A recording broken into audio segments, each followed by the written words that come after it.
Good morning, team. It is March 22nd, and in today's This Week in Nerd News, there's 5 stories that I want to share with you that we need to be paying attention to. This first one is an article in the New York Times Magazine by Kashmir Hill on how your face is not your own. And this is another deep dive into Clearview AI, a company that harvested data that's available in the public forum. Even though her conclusion is that we have really good protection from prying eyes from the government, we do not have good protections of prying eyes from private or public companies. So it's very well worth the read so we understand what we're facing.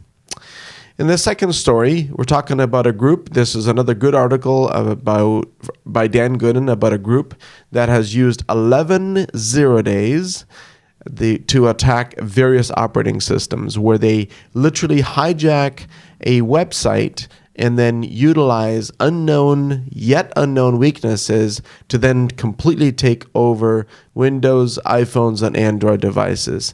And it just goes to show once again that we cannot ever assume anything else other than we're already compromised. So how do we protect ourselves? And so this is just another story to lead us towards a zero trust network access model for best protection.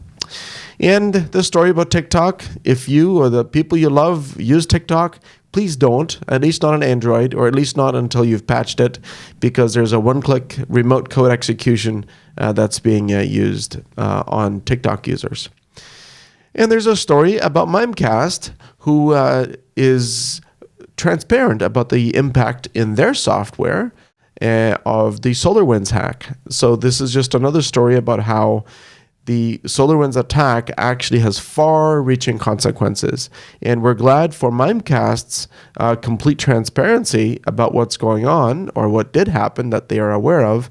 But we're not so sure that every company that's impacted never necessarily has that level of transparency. So as we find out about companies that are attacked like this, it sure makes you wonder who else. And final story about today that I want to share with you is how there's a new global model needed to dismantle ransomware gangs. This is now taking it from a cybersecurity and law enforcement point of view. But one of the most alarming things here that I read was that victims paid nearly $350 million to hackers in 2020, which was a 311 increase over the prior year. And there are lots of estimates that estimate this year, 2021, to even outdo that by quite a bit. So it's just always worth it to be vigilant, and it's either pay now, get protection, or pay later to get ransomed. And as clients are aware of what they can do, they will often choose the protection path. And finally, did you know that there is now a ban at UBC on using Proctorio? We talked about the Proctorio spyware that is marketed as remote exam taking integrity software, but it's so invasive in systems that it got rightfully banned. So this is a good move by UBC to prevent companies from being that abusive. Thanks. Have a wonderful week. See you next Monday.